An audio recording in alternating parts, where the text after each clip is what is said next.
Welcome to our deep dive. This one might be a little disturbing. We're going to be exploring where food meets horror. Oh, interesting. Yeah, we're going to be looking at the menu and kind of that whole idea of food elitism. Hmm. And you've given us some really interesting stuff to work with here, Yeah. including a piece on the psychology of horror. It's called Insights into Horror, and then a Forbes article. Okay. It's titled Netflix's Best New Horror Movie for Foodies, Why We Still Need the Menu. Interesting. Yeah, it's really fascinating. So have you ever thought about like why a horror movie about this whole world of fine dining is like really resonating right now? Mhm. Has food like become more about performance than pleasure these days? And what does a simple cheeseburger have to do with all of this? A lot of questions. Let's dig in. Yeah, let's dig in. Sounds like you're interested in how this movie, reflects our society's like relationship with food. Yeah. I mean, it's pretty complicated. Mhm. And the menu, well, it definitely gives us something to think about. I'll say that. Okay, yeah, I see what you did there. Yeah. So this Forbes article really kind of goes deep into how the movie makes food. Like this whole culture of food elitism. Okay. Yeah. And the movie, it takes us to Hawthorne, which is like this super exclusive restaurant on a private island. It's almost like the chef is this like culinary rock star, totally isolated, and like everyone worships him. Yeah. And that setting, I mean, obviously they exaggerated for the film, Right. but it points to something kind of interesting that's going on, I think, in the real world. It's this idea that fine dining is becoming more and more about exclusivity, Yeah. and less about, less about the enjoyment of food. It's like the experience is more about showing off than savoring the flavors. Yes. And the Forbes article even points out those stereotypical foodie characters, like the food critic who thinks they're like, so superior. Right. The clueless finance guys. And like the ultra rich couple that barely touches their like ridiculously expensive meals. Have you ever come across like real life versions of those types of characters in your own foodie adventures? Oh, absolutely. Yeah. I mean, those characters, they're definitely satirical, Right. but they represent, I think, a real trend. It seems like the focus is shifting to this performance of enjoying, like, fine dining. Right. It's become less about appreciating the craft Yeah. and more about being seen at all the right places. Exactly. And it's not even just the diners. Right. I mean, the Forbes piece even points out how, like, even big-name chefs are ditching those Michelin-starred restaurants Yeah. to open more casual places, like burger joints, places that feel more down to earth. That's a fascinating observation, isn't it? Yeah. It's like this push to, like, reclaim the simple joy of food. Yeah. Moving away from like all the pretentiousness that can kind of surround fine dining. Have you noticed something like that, like a similar trend in, your local food scene at all? Oh, absolutely. I feel like every week a new burger joint opens up. Right. And it's run by some chef who used to work at like, a super fancy restaurant. Yeah. And those places are packed. It's almost like a counter movement to like, all that like over-the-top foodie stuff. And that kind of brings us back to that cheeseburger at the end of the menu. It's, it's a seemingly simple dish, but it holds a lot of meaning within the film. And it's not about saying that fine dining is bad. It's not about that. But it's definitely a statement about, like, the pure enjoyment of food. It's like a reminder that pleasure doesn't have to come with a hefty price tag or an air of exclusivity. Yeah. What I found interesting is that, like, the Forbes author, they actually have like real experience working in restaurants. So that definitely like, adds a layer of authenticity to their perspective, I think, because they've actually seen that world firsthand, the good and the bad. Absolutely. And when you think about, the economy right now, like with food prices going up and people feeling less secure financially, spending, I don't know, hundreds of dollars on a tasting menu can feel, I don't know, even more out of touch. Right. So the Forbes article actually poses this question. Have we, as a society, lost the point of food? What are your thoughts on that? That is definitely a question worth thinking about. Yeah. What makes a meal truly enjoyable for you?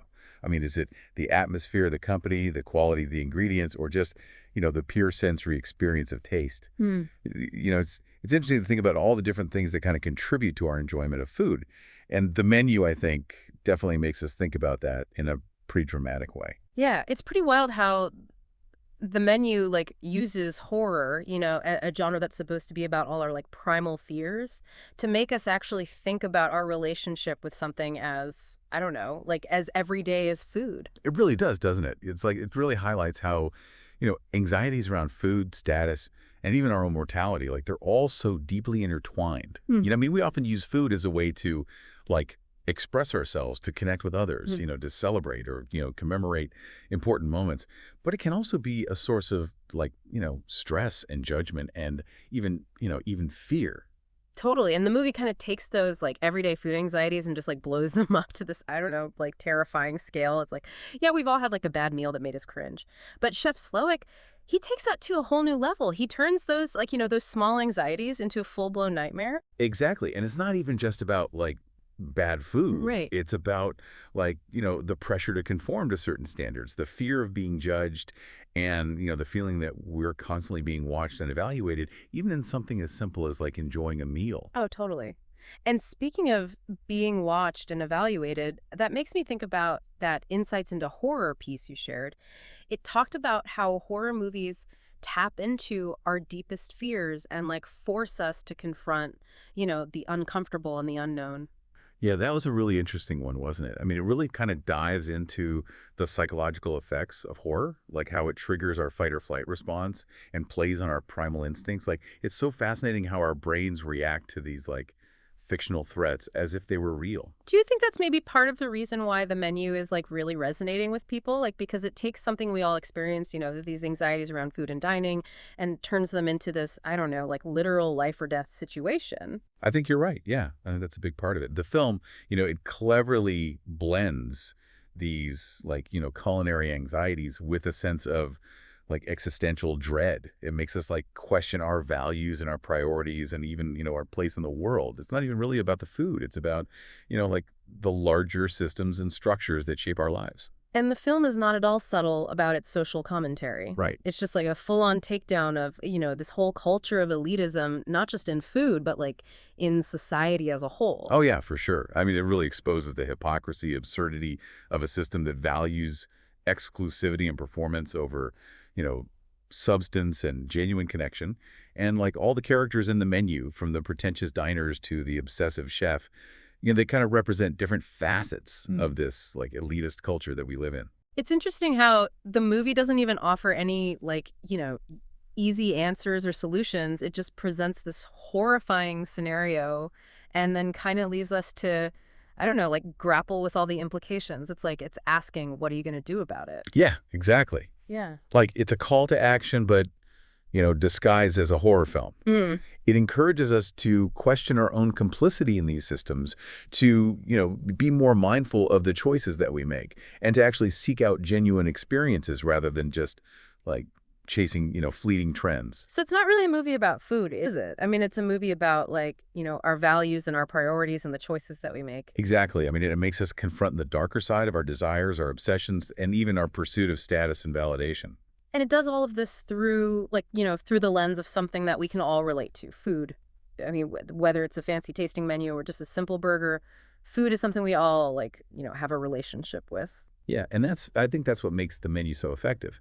It takes something familiar and turns it into something, I don't know, unsettling and thought-provoking.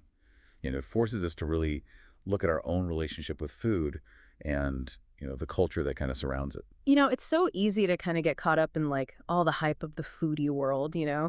trying to find that like, perfect Instagrammable dish or get a reservation at like the most exclusive restaurant. But I think the menu like reminds us that sometimes the simplest things are actually like the most satisfying. Yeah, I think that's a good point. The film definitely, challenges this idea that culinary excellence is only found in these like super elite spaces. Right. And it kind of makes us question what actually makes a good meal. Is it the technical skill of the chef or the presentation, the ambiance, or is it simply like the quality of the ingredients? Right. And for a lot of us, I think a truly enjoyable meal is about way more than just like the food itself. It's about the company, the conversation, the atmosphere, like the whole experience. The menu kind of seems to be saying that we've lost sight of that a little bit. We've become so obsessed with the performance of like dining that we've actually forgotten about the simple pleasure of just, sharing a meal with people that we care about. Yeah, and that's where the cheeseburger comes in, right? Yeah. It's not about, saying that fine dining is bad or anything, but it's the symbol of like, those simple pleasures, like the kind of food that just brings people together without all that pretense. Yeah, It's the kind of food that evokes a sense of comfort and like nostalgia. exactly. It's kind of this reminder that food can be a really powerful tool for connection and shared experience. Mm. It can, evoke memories and spark conversations and even like create a sense of community. So as we wrap up this deep dive into the menu and, kind of our own complicated relationship with food, I think it's important to remember that it's okay to enjoy like both the simple and the sophisticated. It's not about choosing one over the other, but about appreciating the different ways that food can like enrich our lives. And I think ultimately, it's about finding a balance that works for you. Whether you're like a seasoned foodie or someone who just enjoys, a good meal, I think the most important thing is to be mindful of your choices, to like savor the experience and connect with the people you share it with. Yeah, that's a great point. So the next time you sit down for a meal, like take a moment to really appreciate it. Whether it's a home cooked meal or a fancy night out, think about what makes that meal special for you. Is it the taste, the company, the atmosphere, the memories it evokes? Like what brings you joy when it comes to food? And let this deep dive kind of be a starting point for you to, reflect on your own relationship with food and what really matters to you. Remember, food is more than just like sustenance. It's a reflection of our culture and our values and even our connection to the world around us.